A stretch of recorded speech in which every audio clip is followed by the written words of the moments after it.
The opinions and statements made by the guests of the Success in Practice podcast are their own, and I do not endorse or accept responsibility for their positions. Any information given by myself or the guests is educational in intention and not to be taken as medical advice. If you choose to act on the content involved in the podcast, you do so at your own risk.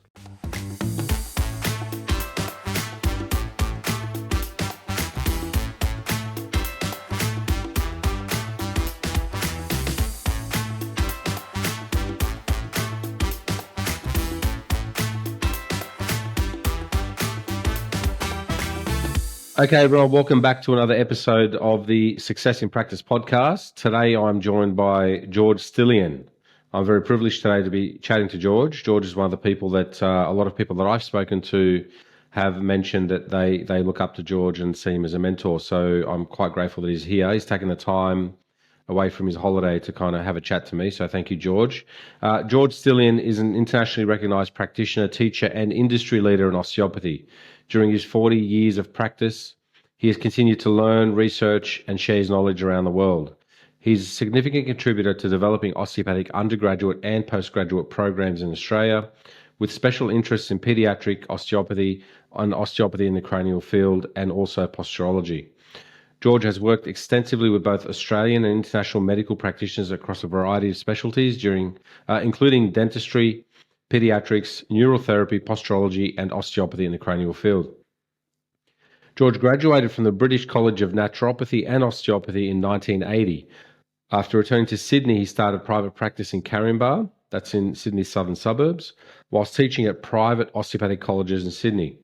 He co-founded the Pacific College of Osteopathic Medicine in 1983 and taught at the International College of Osteopathy, which awarded him in appreciation with a fellowship in the science of osteopathy. He started formal training in cranial osteopathy in 1989 after completing courses with the Sutherland Cranial Teaching Foundation of Australia and New Zealand, and postgraduate studies in osteopathic pediatrics at RMIT from 1992 to 1994. He also became a faculty member at that institution, teaching cranial osteopathy to other osteopaths in 1995. He has been dedicated to ongoing professional development, and many osteopaths, as I've said earlier, many osteopaths with thriving practices accredit their mentorship to George. George, thank you so much for being on the podcast. I know we've been trying to set this up for a while, and oddly enough, you're doing this from your holiday over in Cyprus. So thank you so much for joining me today. Yeah, you're welcome. So George, let's get into it, mate. I want to get a little bit of backstory about tell us about you as a young person growing up, I'm assuming in Sydney, and then tell us how you got into osteopathy. Well, my interest was into what they used to call nature cure. And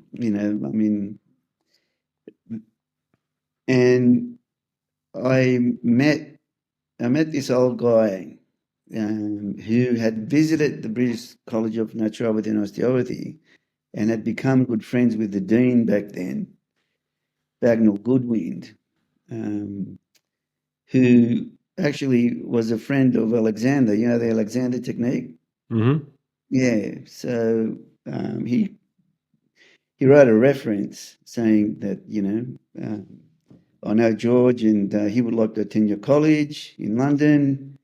And so with that reference, they allowed me to actually enroll without doing an interview, because back then you had to do a face-to-face interview, and you had to pay a bit of money up front as well. So that reference got me in without the interview. So I flew over there and then I found out what osteopathy was. I had no idea. Wow. So you flew over there not knowing what you were going to do. Well, I knew I was going to do the naturopathic part of it. Right. And that was the part that interested me. Right. Because I got into doing all that stuff with fasting, water fasting, juice fasting, and all that stuff, even before I went to college, because I was experimenting, because I had some health issues myself when I was young. And mate, most people travel like maximum an hour, 2 hours to go to somewhere that they want to study. You flew halfway across the world. What is it that I guess, made you want to go there instead of doing something here? Was it available here? No, there was Right. no recognized course here. You know, Okay. um, whereas the BCNO, which is now known as BCom, British College of Osteopathic Medicine, was teaching both naturopathy and osteopathy. And the college was recognized, you know, Yeah. worldwide, actually. And so I, well, we were going back to Cyprus anyway. And so I ended up coming back to Cyprus because I'd spent a lot of time here as a child, even though I was born Mm. in Surrey Hills, and grew up in Surrey Hills in Redfern. I did spend a lot of time here as a child and went to school here, and it kind of like became my my second country, I Right. suppose. You know? So your parents are Cypriot, Greek Cypriot Yeah. origin, I'm assuming. Yes. Yeah. Yes. All right. So you went to London, and then So you yeah, discovered osteopathy over there. yeah, yeah. Right. Okay. And then The, tell us the, about the some of the old early influences there. Well, I mean, unfortunately, I hit the college in 1976, which was the year that there was a split. So the the osteopaths that were teaching at BCom, they were some of the classical osteopaths, like Wernham, etc., and they they left. They basically formed the Maidstone School of Osteopathy. And then the Mason School of Osteopathy became known as the European School of Osteopathy, Right. right? So we lost a lot of good osteopaths because of this split that occurred. Um, but even back then, like osteopathy, even at the BSO, was taught according to the British model, which was a lot of mobilization, osteopathic soft tissue, mobilization, high velocity, and inhibition. They Mm. were basically the, the procedures that we were taught. Quite a structural approach. Yeah, very, very much Mm. so. Um, but Okay. when I graduated in 1980, there was a meeting of the membership of the and there was some talk there about cranial osteopathy during this meeting Mm. between members, and of course the graduates were also invited, and Leon Chado had just come back from America. He had done a course with Upledger. Mm-hmm. Yeah, he'd done a cranial sacral therapy course. So I went in. I wanted to listen to him because I we had him come as a guest lecturer, during our junior years, like in the first and second year when we were there. And yeah, he was very, very fond of Corfu because that's where his wife came from. So we had, something in common there that we could talk about. And so I thought, I'm going to go and, check out what Chato is going to say. And he started talking about this connection between the sacrum and the sphenoid, and that they should move reciprocally and and synchronously. Yeah. So it was right over my head, right? It was way over my head. Like I've never heard about anything like that ever. Right. During So you'd been exposed to mainly structural osteopathy. yeah, that's yeah, Shado comes in and mentions yeah, something that just yeah, didn't really register with you. yeah. And I thought, wow, that's amazing. I'm going to learn about that one day. And then I came back and I worked over there after I graduated for about a year with another osteopathic practice. Mm-hmm. And I learned not what to do Mm-hmm. because some of the treatments that they were giving at that practice were just brutal. Right. And even though I was very structural, I never wanted to do anything like that ever. Yep. Um, And Brutal and in terms of the tissue work, brutal in terms of the high oh, velocity stuff, or brutal in terms of the HVLA that was being carried right? out. I mean, we had one guy, we busted his discs, and then we had to treat him Oof. for free forever. It was like, Yeah. yeah. There were Okay. things that, yeah, I didn't want to, Yeah. I didn't want to follow down that path. And the business model was also something that I didn't aspire to. So anyway, I came back, and then in 1983, I remember after we formed the Pacific College of Osteopathic Medicine with Alec Burton, who'd also been a graduate of BCNO. I was walking past a medical shop, and there was a little box, wooden box, opened up with a disarticulated skull in there, and it had last two $30 each. Mm-hmm. And I thought, right, I would. I mean, I was pretty financially strapped at the time, but I thought I'm going to get this one. That's on special, Yeah. They're real skulls too. And actually it turned out to be a disarticulated skull of a 7-year-old. Mm. Wow. And yeah, so I bought it. Yeah.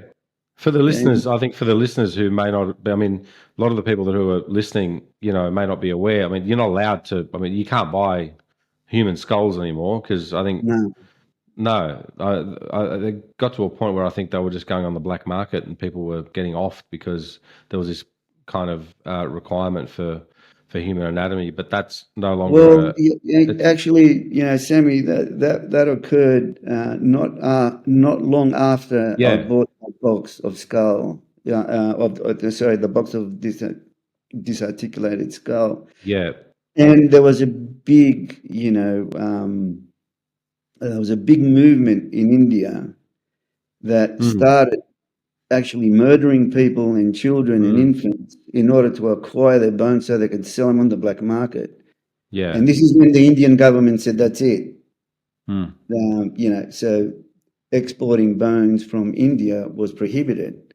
mm, The the bones that we used to get in Australia were actually from people who belonged to a certain religious sect in India that believed that if their bodies could be used, um, you know, to help humanity, then they would be reincarnated into a higher sect.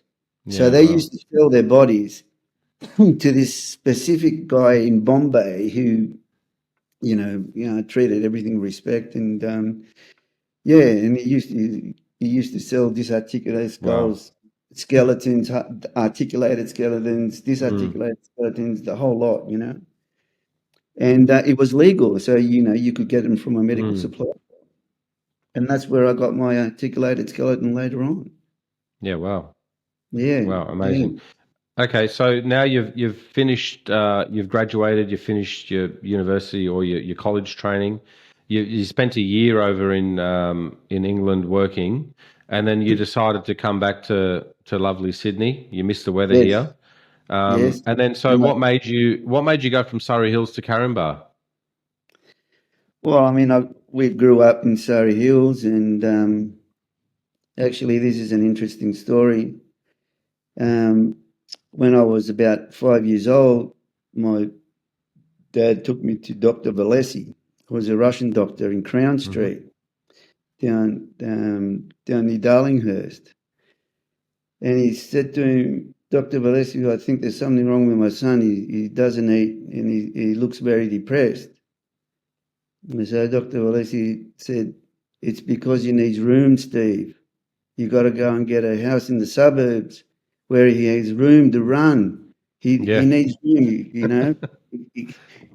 And that was the cure. So yeah, Dad bought wow. so Dad, so Dad bought this big house in Bexley, on Preddy's Road down in Bexley, and yeah, Mate, for those days, your dad was fairly open-minded. I mean, my dad would have just clipped me uh, across the ears and go, "Eat this." So yeah, so yeah. So he was Oh, quite that's good. intuitive. He was very Right. So intuitive. So you moved to Bexley, and then yeah. did you start on your own straight away, or did you work with someone? Hello, everyone. I'd like to take a quick moment to thank everyone for watching and listening to the podcast.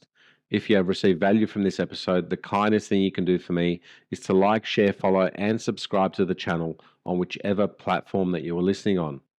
If any of the conversations have resonated with you and you feel that I can help elevate your practice, you can find me at successinpractice.net. That is, the Success in Practice program can be found at successinpractice.net. The Success in Practice program is the signature program that takes a practitioner who may be struggling with retaining patients.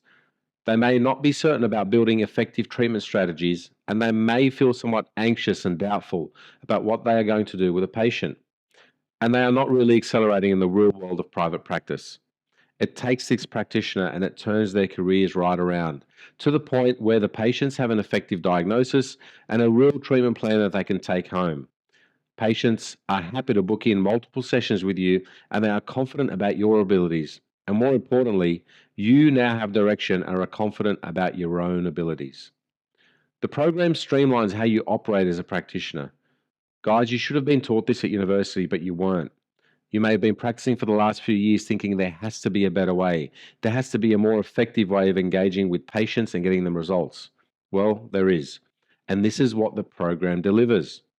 Go to successinpractice.net and check out the options available to you. See where I can help you easily grow your patient list and finally earn the rewarding income that you deserve. For all the information on how you can reach me personally, check out the show notes. Also, in the show notes, you'll find a link to the chat transcripts from these podcasts. These are valuable and a wealth of information. I really hope that you're enjoying the podcast. Guys, leave a comment if there's any questions on this episode. And please don't forget to like, share, follow, and subscribe to the channel. Now, back to the show. So we moved to Bexley. I was, when I was 5, and then we moved around again. And then when I was about 9, I was sent over to Cyprus with my brother, and we lived with my grandparents for 6 years.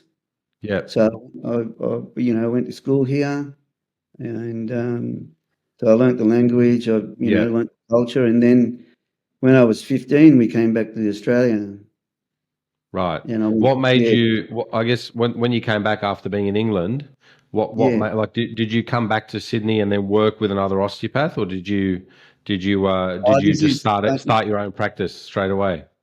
this is in 1983. I'm talking Yes. about back in the Yeah. 80s when I came back. So I came Mm. back in 1981, and the first thing it was late 81. It was October actually, 1981, and obviously then all colleges and universities were closed. Mm. So I started making inquiries about how to become registered here. Mm. And they wouldn't register me. They didn't recognise the BCNO. They only recognised the VSO, British Mm-hmm. School of Osteopathy. They only recognised that. So Was there then, even registration in those days, George? Wasn't it yeah, just a, yeah, there was, right? it was that. So the registration started occurring in 1978. It was the Right. the Yeah. Chiropractic Act, Yeah. right? The Chiropractic Registration Act, and all osteopaths were registered under that act. Right. And it was years later that, once our numbers Yes. grew, then Mm. we got our own registration board. But at Right. So that time, did you have to do some further education here to be able to get registered, or how did you get around being registered? so what I had to do was sit the board exams. Mm. So they had the board exams. So I They couldn't were they legally were tough. practice as an osteopath, Mm. because I wasn't registered. I couldn't, do any high velocity, but I could do everything else. So Mm. I got around it that way, and So you sat the board exam. Everything yeah. went well. So I had to work because I was married, and then we had a child in 1982, and so I was working mainly teaching and doing odd jobs here and there, and just getting money from wherever I could. And then finally, so I started basically revising all my notes, adding to them, and then 1985 I sat the board exam, Yep. which was quite, I mean, it was at a really good level. I mean, and anyone who passed the board exam was actually awarded a Bachelor of Science Mm. back then. So, Okay, you so you know, passed the board exam, you got your registration. yeah, What then, George? Did you go into practice with somebody else, or did you just go out on no, your own? no, I just went out on my own. Okay. And how was And that, mate? How was it? How was it? What was it like in the mid '80s trying to get your own practice up and going? Is it just pretty much open your doors, put a bench out, talk to your friends and family? They come in, they tell other people, that kind of thing.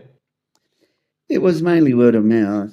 Mm. It was hard because, we weren't looked upon favorably. I mean, like I remember having patients saying, if you go to that guy again, I won't see you as a doctor. You have to go and find Yeah. another doctor, all of that. Yeah. Uh, so we, and, back then we didn't have the Australian Osteopathic Association, which really made a lot of roadway into Mm. making osteopathy more recognised and accepted by the public and also accepted by other professions. So, Yeah. yeah, so we're kind of a bit on our own. But Who were some of your colleagues? Who were some of your colleagues in that time, George? I mean, did you? I know there were other osteopaths in that time. So, who were some of your colleagues that you used to get on the phone and have a chat to? Who did you kind of connect with that you found that you would call, say, your osteopathic friends in those days? well, there were obviously people like Alec Burton. He was like a mentor to us because of his age and because of his knowledge. He he was an interesting man. He did 3 years of university. He was from England Mm-hmm. originally.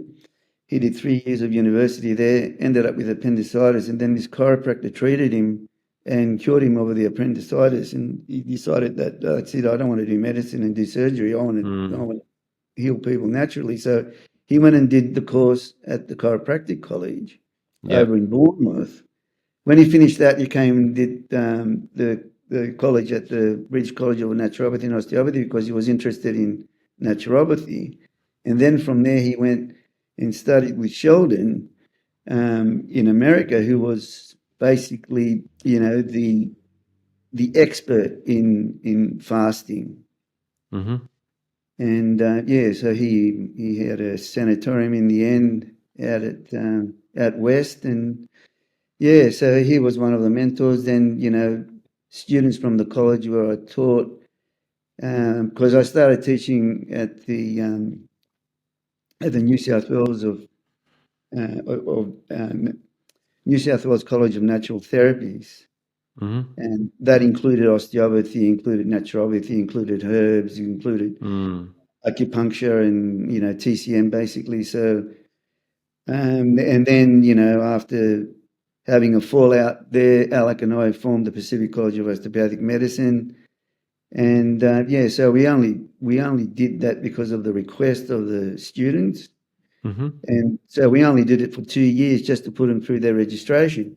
So a lot of them were my age, some younger, some older. So there was like John Leibold. I remember we were very close with him. There was Dennis Moffat. There Mm. was Greg Fitzgerald. And then when I kind of transitioned over to the International College of Osteopathy, then Steve Porter, Peter Mm. Cash, Robert Goodsell, Yeah. Roman Good guys. Maslach, all the, Ivan, obviously. Yeah. Yep. Yeah, so made really strong connections there. Yeah, they're all good guys. I know Steve Porter was quite influential with the Yeah. gentleman that mentored me, John Abdullah. So Well, John Abdullah was one of my students at the ICO. yeah, that's right. Yes, So there was yeah, John Abdullah, there was Wally Johnston, and there was Dean Zekas, the three of them. Dean. They always hang out. So they Yeah, used to right. come. So the three of them used to come over to my practice in Miranda when I moved out of Caringbah, Yeah, and we used to hang out, and I used to show them the yeah. stuff that I had learned. Yeah, well, that's like the things that John would showed me, mate, and that was he would always talk about Ivan and yourself and Steve Yeah, and and Peter Robert Cash. Goodsall and Peter Cash, and so it's good to get that lineage, that connection, Yeah, and I know a lot of them have kind of gone on to do some really good things in osteopathy, and kind of the trickle effect onto other students who have been mentored by them is just it's amazing to kind. That's why it's really I really like to sit down and talk to people like yourself because it's good that we yeah, get this on the record. I guess the next question I have for you is that you obviously were originally trained in a very structural way. yes, You then took your, I guess, your early career was still quite structural from what I understand, and then yes. you made a bit of a shift in 1989 where you started to go into osteopathy in the cranial field. Tell Well, us about yeah. Well, that. okay. So actually, the shift started back in '85 Right. because I was interested in cranial osteopathy, and of course, Upledger Mm. was the man that everybody knew of, and I was the I was on the educational committee of the United Osteopathic Physicians Guild, Mm-hmm. which was started by Ivan, and I was in communication with the Upledger Institute because I wanted to bring Upledger. Well, the Yeah. UOPT was going to bring him out. But anyway, that kind of didn't work. And um, the osteopath that I used to work with, we used to, share the two treatment rooms in Mm. Miranda, basically on top of the railway station there. Mm-hmm. And she said to me, "Oh, George, I know this osteopath who trained with Paul Kimberley, Diane Edwards. We should get in contact with her." And then out of the blue, I get a letter from Maxwell Fravel, Mm-hmm. you know, and this is back, this is kind of going on to about 1988 or so. And he says to me, "Oh, I've heard that you're interested in learning and promoting osteopathy in the cranial field. I would be interested in forming a group with you." Mm-hmm. So we basically got a group of people together. And he said, and I said, "Well, there's Diane Edwards here in Sydney. He was living in Melbourne at the time, teaching at RMIT." And so he said, "Look, if I come up, I'll come up I'll fly up and we'll come up and we'll do the 5-day basic course over a period of a year." Yeah. And that's how the formal study began. Yes. The first SCTF course that was put in Melbourne was in 1991. Mm-hmm. So I trained with Diane Edwards and Maxwell Fell for those 2 years prior to the first formal SCTF course, where we had guest lecturers come from America and from England to teach. Mm. They were part of the faculty. Okay, Yes, so right, so it's good that you gave us a little how history. it started. Yeah, how how it started. What I want to Mm. ask you specifically is that you said that the shift started in 1985 for you, but it wasn't until I guess the first formal course was in the early 90s Yeah, over in Melbourne.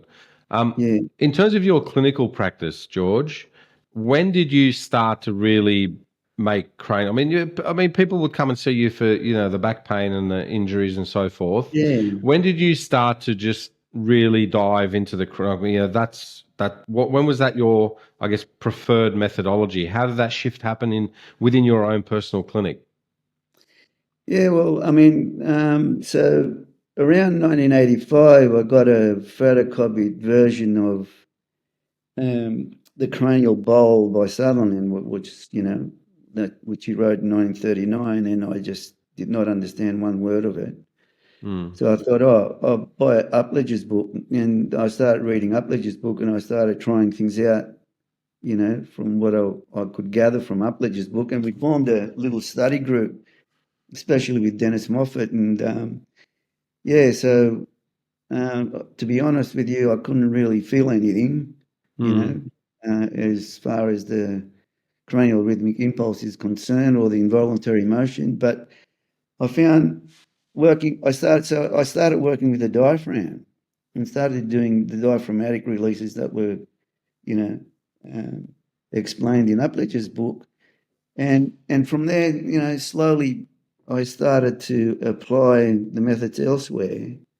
And then when I did the formal work with Diane Edwards and Maxwell Faval, that's actually the first time I started feeling the involuntary motion. Right. So that was in the early 90s. Yeah. So that was Right. that was 1989. 1989. Okay. Yeah. So I guess where I want to go with this is that you graduated in 83, or you came back to, I think, 80. Sorry, 1980. You graduated in 80. You got your registration through in 1985, I think. Yes, by the that's time you right. sat the board exam, you'd been practicing for pretty much 4 to 5, or even longer, probably a good 7 years, before you really start to feel your way around osteopathy in the cranial field. My advice to people has been kind of like to try and crawl before you can walk, and try and walk before you can run. Yes. What would you advise somebody who's, say, straight out of university and just wants to hammer straight into OCF? Would you advise them to increase their palpatory skills, learn? Because the advice from me is that, you need to know about joint articulate, like feel a joint, see how it moves, get that. That's an easy thing to do. Feel a tissue, feel how it releases. That's an easier thing to do. Feel a joint, feel a lockup of a joint. That's an easy thing to do. Feel the kind of the changes in tissues, and that'll take years and time, and then it'll make your time easier. Would you advise somebody to kind of just go straight into cranial, straight out of university? That's it, I want to do that. Or do you think that's a progression from, doing some more structural stuff, some more direct stuff, and then slowly incorporating indirect work? Can you comment on that? Yeah, look, the thing is, your patient, no matter what you think of them in terms of their sensitivity, their involuntary mechanism is going to know whether you have the confidence in your hand to do involuntary work straight away.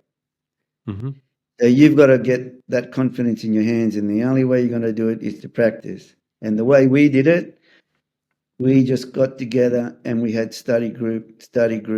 And the other thing I did, which was recommended by other mentors, during the course, the SCTF courses, was that you've got to go and sit with somebody who's got it, who uses that work pretty much, 90% of the work that they do in practice is using the involuntary mechanism. You've got to go and sit with them. You've got to train with somebody. You've got to get a mentor. So for 2 years, I used to spend half a day every week with Diane Edwards. I'd hang off a sacrum, or I'd hang off the feet. I would hang off there. Whatever she told me to do, I used to do. Yep. And, and so I was guided in, in learning about the mechanism, because, the involuntary mechanism is not something that you can just pick up straight away. It's like my friend Jeff Ward said, that you need 10 years. Yeah, definitely. And a funny thing, the dentist I work with, he was urged by Gerard Smith, who was taught by Upledge, even though he's one of the top dentists in the world. He said to him, look, if you want me to teach you this stuff about the ALF, which is the orthodontic device that we use, that was developed by Nordstrom and another elderly Virginia. She was an osteopath who retired just after she worked out there off with Nordstrom. He said, if you don't use cranial osteopathy with dentistry, he says, you're going to miss out on a lot, and you could make people worse, because if you can't feel what the alpha is doing, to the cranial mechanism, you can make people feel worse. So So anyway, he came and did an introductory course with me back in 2015 on the face. And after 3 days, he said to me, "Look, George, it's going to take me 10 years to learn this stuff, and I don't have 10 years. So you do the osteopathy, I do the dentistry." And that's Fair how enough. so we've been doing it for 10 years together. Yeah, fair enough. Well, Yeah. I guess the takeaway from that is that things should take time. Things do take time, and you got to just allow Yes. for that.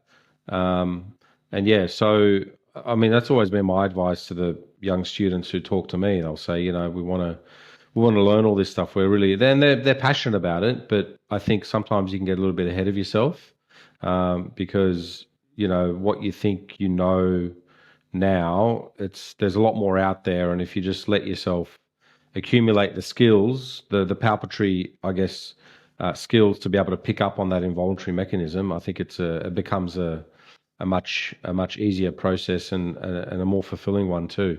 Um, I want to ask you about what you're currently doing at the moment with Dig On Academy. Tell us what that's all about and what you're trying to do with that, George.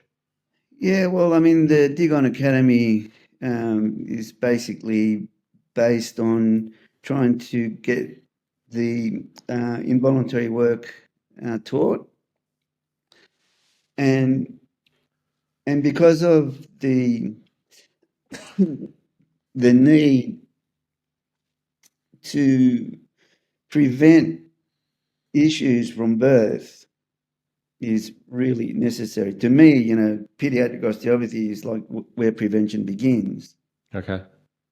And so I came up with with the idea of combining the work of Dr. Sutherland into a pediatric program. So basically, all the things that I've learned from others, like Dr. Kitt, the neurotherapy stuff, with Moira Dempsey from Rhythmic Movement International, all about the primitive reflexes, how to test for them, how to identify them, how to treat them. I've put all that and the posturology course, Mm-hmm. that I was teaching in relation to Prokinetics Australia. I've put all that information into 6 modules. Yeah. And so basically tried to summarize everything that I've learned in those 6 modules. Right. You spoke there about the prokinetics, the posturology and the prokinetics things that you're doing Yeah. over in Sydney. Can you briefly give us a rundown on that particular? Because I know I'm doing a course coming up later on the foot, osteopathic considerations of the foot and its implications in lower limb and lumbar spine injuries. But can you give us a bit of a rundown as to the difference between the prokinetic type of device that you guys recommend versus traditional orthotics and I'm not even talking about the crap that you see out there, but even good traditional orthotics, well-made ones. Can you tell us the difference between what people expect out of those devices versus what people may expect out of a proper polyurethane orthotic device? Right. Yeah, well, uh, the thing is, I went down that route with the, semi-rigid, moldable Mm, orthotics myself, because I had right knee pain and right foot pain, and treatment would only temporarily fix the issue, and then I I wasn't able to walk very far without getting pain. So I did get like I said, the moldable ones, and they helped a bit, but they didn't fix the issue. And then I got, I got rung by a friend of mine here in Cyprus, and he said, I've done a course with this Professor Rothbart, who's come up with a different orthotic. He was a professor of podiatry. And at the time, he had left America and was living in Italy because his wife's from there. And so he came over to Cyprus and stayed here for a week and taught him about these insoles that he developed. And they were very, very simple. And they basically have a triplanar wedge under the first, what they call the embryological column, which is basically from the cuneiform, the first metatarsal, and the two first phalanges, right? Mm-hmm. So what Rothbard found was that after 30 years of practicing, the podiatry that he was taught at university was making his patients addicted to the orthotics and that they couldn't function without them. So he was looking for a solution where you were treating the function, improving the function, and getting people to actually regain their function to the point where you didn't need the orthotics again. And that's our aim too. Hmm. So in my case, I wore them for 2 years, pretty much constantly. Otherwise, if I didn't, I would get pain. Mm. And it's very, very simple what he's done. And what he's done, he's borrowed basically from Dudley Morton's work, because back in the 20s and 30s, Dudley Morton, who was an orthopedic surgeon, we have his name like Morton's uroma and Mm-hmm. Morton's metatarsalgia and all those Yeah. things, Morton's toe and what have you, right? So so even back then, Morton said that the problem with the arch dropping is coming from the short first metatarsal. And in more than 80% of the people, like if you did that, for instance, your first metatarsal is shorter than the others, and the second one Mm-hmm. is longer, right? So he experimented with wedging underneath, because what he found was that with the first short metatarsal, when you toe off, you actually pronating, whereas Yeah, after you mixing, lose when you have a short first metatarsal. You lose that lever. yeah, It's a shorter lever. yeah. Yeah. So what he did was create this triplanar wedge that actually brought the ground up to the first Right. metatarsal, Right. right? So that's why it's very simple. It's just a triplanar Mm. wedge. Mm. And then, what he found was that the toe off, on, off, right, worked on the cerebellum Mm-hmm. to improve posture, because it's not just improving foot function. It also improves posture because you get Yeah. changes at the cervical-dorsal junction and at the lumbosacral junction. And so that on-off, he saw that as an oscillatory rheostat that Mm. was affecting the nervous system. And this is why these prokinetic insoles that we distribute only work if you walk. You've got Yeah. to walk at least half an hour a day. Yeah. Right. And yet it's not this stop and start walk. It's getting this rhythmical. So you've got to get the rhythm, Okay. right? And then finally, in my case, after 2 years, I could go without them. Yeah. Right. Okay. And I can walk barefoot for hours now. I don't Mm. need it. What's your response to people that say that you shouldn't really need anything there? It's just barefoot walking is the best kind of walking that you could do, and that there's no real need for any devices in the foot. Well, I mean, as in my case, I believe that too. But then when you're in pain and you're desperate, you'll try anything. Mm. And which is what I did. And I just happened to, get better by using this device, which is very, very simple. You don't need molds, and you just test the functional foot. Mm. People, there's a lot of people who lose function because of trauma, for instance. Yep. you know. Also, the ground's changed, George. You know, Yeah, our feet have developed to really walk on uneven surfaces. You know, exactly right. um, and so when you even out the surface, as most surfaces now in the modern world are flat surfaces, and so you know, bringing the ground up to the foot.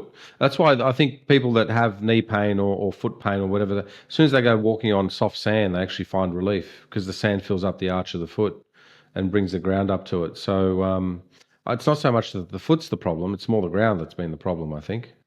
Well, this is what Dudley Morton, wrote about. He wrote quite a lot on the foot and about the flat arch coming from walking in shoes on flat Yeah, surfaces, yeah, and that.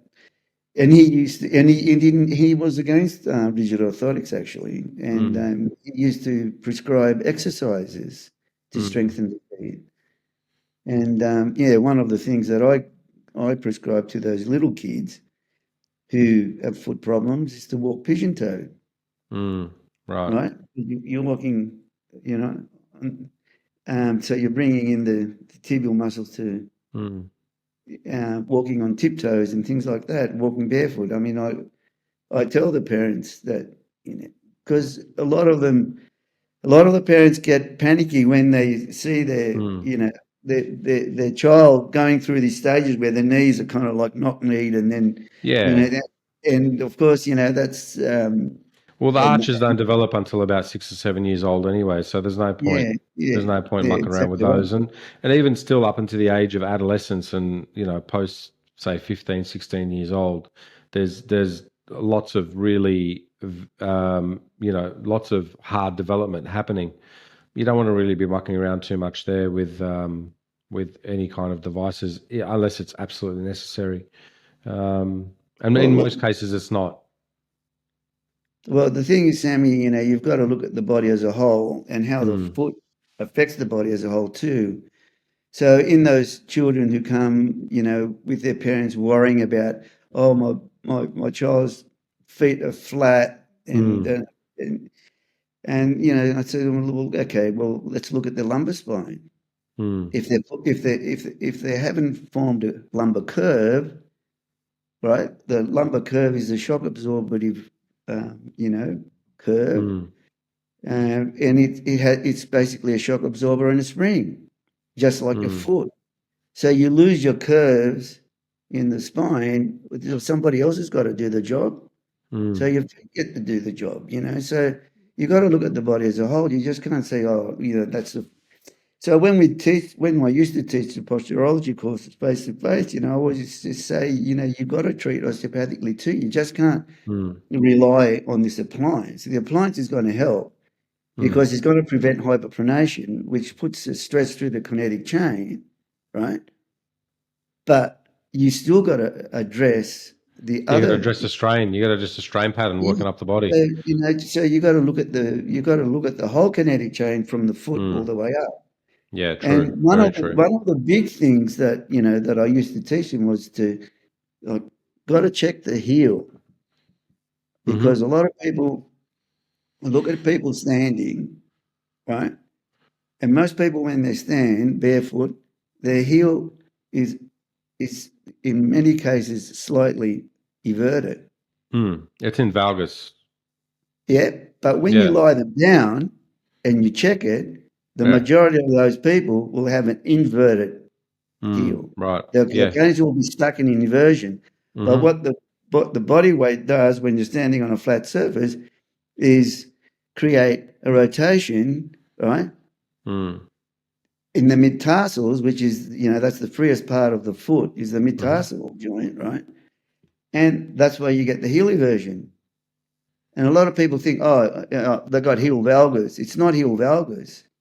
I bet you go back to clinic and I bet you'll find that the majority of those people have got a heel that's stuck in inversion. Yeah, right. So what you're saying is that when they're loaded, they look like they're in valgus, but as soon as you unload them, as soon as you unload them, they look like that they've gone into a varus, more of a varus position, and so that would indicate you've got to look at the mid tarsals and the midfoot. Yeah, so I've got the neighbour coming over. She's trying to That's all Sorry right. about that. That's all right. Yeah. Um, yeah. So, and the other thing is because of the short first metatarsal, the other common thing is that the first cuneiform drops. Yeah. So, so you got to bring that first cuneiform back up. Mm. Yeah. And always look at the cuboid because that very often is also in strain. So Yeah. and the other big issue is the anterior talus, which makes Yes. the joint unstable. Mm. So like dorsiflexion should be 20 degrees, Mm. and you find the majority of your patients can't even get to zero. Yeah. Yeah. You know, Yeah. so I think again we've that. also, I think we've lost a lot of those peripheral kind of understanding in terms of trying to get, like, people would listen to this and think, how the hell am I going to make that talus move away from an anterior position, you know? And so that's, I think, the challenge at the moment is to bring back some of that osteopathic treatment, I guess, application and modalities where we can start to shift those things Yeah, again well, I mean, peripherally. it works really well with MET. Yeah, that's right. Yeah, and Yeah, and stretching the fascia from from the ischial tuberosity all the way down to the calcaneus. yeah, You got to yeah. get those fascias nice. George, I want Yeah, to I want to ask you. You've been involved in osteopathic education in the since the beginning, really. Um, tell us how you think things have changed in terms of what you're seeing out there now, because you still work, you still practice, and you're doing a lot of postgraduate stuff. A lot of people are still doing your courses, and so you get to meet some people who have been in practice or recently have just come out into practice. So whether they've just graduated or they've been practicing for about 5 to 10 years, tell us what you've seen change in students, in osteopaths in the last 20 years of what you've been doing. well, it's changed a lot. You don't look happy. No, well, it's a difficult question because, like, I mean, it's something that I suppose I would have to kind of take step by step Yeah. because so many changes have occurred. Yes. Obviously, I went overseas to study because there were no formal you know Mm. courses here in Australia at the time. It's Then I very came formal back, now. and then we had the private colleges that we're teaching, Mm. and then we had the registration come in, which personally I'm so grateful that they Mm. didn't register me Right. when I came here because it got me into the books again. It got me to revise Mm. all the work that I had done plus add to it. Right. I got to go to wet labs, which I'd never had, the experience during my undergraduate years. So Yep. I learned, so it was a great learning curve. So, that advanced the profession, obviously, those, and then after, the late um, 1980s, then the course became formal in Mm. terms of it being a university, Yep. degree. Well, it was a double degree back then at Yeah, the MIT. RMIT course came in. That was the Yeah, first one. I think then yeah, Victoria University followed. and Um, those first years that the RMIT, ran, they had they most probably had some of the best osteopaths in Australia come out of that out of mm, those first years. I agree. Their knowledge of anatomy, and they had osteopaths who, had years of experience practicing osteopathy teach, Mm, and I think that makes a big difference. it does. You know, um, you got somebody who's just kind of come out after a year or two, goes back into the university teaching. Mm, They're not going to get the same, richness of osteopathic practice, and not it. It just takes years, doesn't it? yeah, well, I think that there's a phenomena out there, and it's not just in osteopathy, but there is a phenomena of people who now are strictly just educators rather than clinicians. Yeah. And I don't think that's going to do us very well, because if you're just somebody who's graduated from university, you've registered as an osteopath, you might have worked for a year or two, but decided that research and academia is more suitable to what you want to do, and now there's more pathways in that field, and there's nothing wrong with it. But when you end up then being the person who's teaching the next crop of students, I think the students then miss out on that clinical aspect of Yeah. understanding Oh, they really do. the deep understanding that a clinician has after seeing so many people. I just still think the best teachers are the ones that have been practicing for a long time and getting results. That's what I look for when I go and do a course with somebody. I say to myself, has this person demonstrated in their practice that they can actually get the results that they're promising that I could get? Yeah. Um, and that's important that we have that in university education, especially like anatomy and physiology and so forth. I mean, you can get medicos to teach that. It's not a problem, but getting doing the osteopathy part of it, the technique and the treatment and the rationale and the philosophy and the principles. We really need good clinicians that are teaching that stuff. Like Yeah. just listen to you talk. When you just said something about the springing in the lumbar spine, and if the lumbar spine's not springing, well, something else got to do it. Like that's a purely osteopathic viewpoint that no one else would discuss, and somebody that hasn't seen 1,000 of those in the clinic wouldn't have that viewpoint. Hello, everyone. Just a quick break to give you some information on where to best find me. The first place is the private Facebook group called the Successful Practitioner Pathway. I've set up this private group as a place where practitioners can go and get tips and advice on how to best accelerate their practice and improve their clinical practice skills. The second place to find me is at successinpractice.net. That is where the Success in Practice signature program is housed. You can find more information about me and how I can best help you achieve success in your practice. So, the two best places: the private Facebook group, the Successful Practitioner Pathway, and successinpractice.net. I will link to both those places in the show notes. So, for more information, please see the show notes. Now, enjoy, and back to the show. That's the benefit there. If you've treated enough children and young teenagers who have been wearing rigid orthotics for a long time, Yeah. you see their lumbar spines are straight and they're so rigid. Mm. Yeah. So that rigidity from the foot has been reflected. So it only makes sense that I've got to get my springs back. Yeah. I've got to get my shock absorbers back. Yeah. Yeah. So Right. Where do you think? Let's talk. I want to move on. You mentioned that some of the biggest gains happened when the association, in those days, the Australian Osteopathic Association, was formed. You were there for those early days when they got yes, together, and then there was some good headway made in terms of imaging rights and rights to do with treatment and more recognition, I think, within the yes, wider community. Um, yes. how do you see, I guess, that aspect of osteopathy now? Do you think that we're still kind of blazing a trail there, or do you think that have things No, I don't think changed?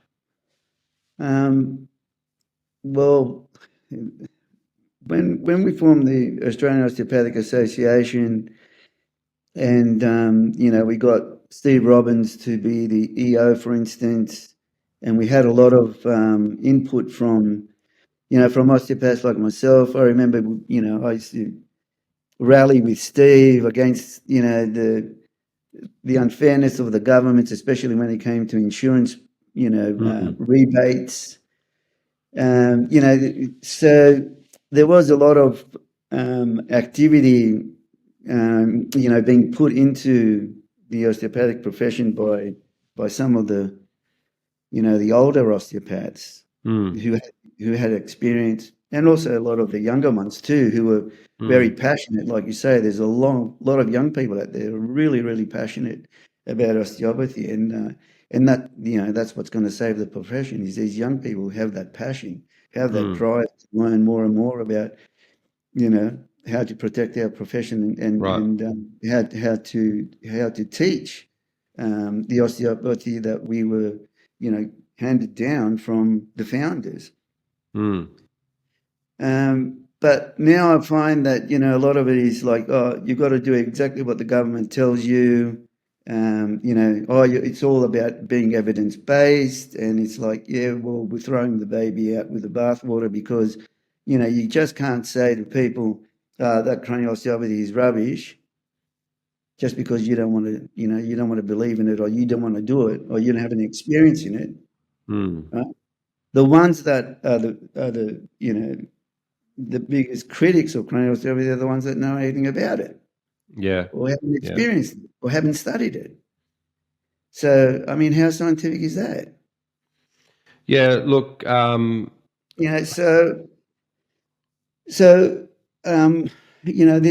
This I think the market kind of dictates unity. things too, George, right? Like, people aren't stupid, right? Like you've grown Exactly. a great practice off the back of the work that you do. There's lots of cranial osteopaths that do fantastic work. And I think we're really kind of, we'd be really insulting the patients to think that that whole thing that you've come up with is just a placebo effect.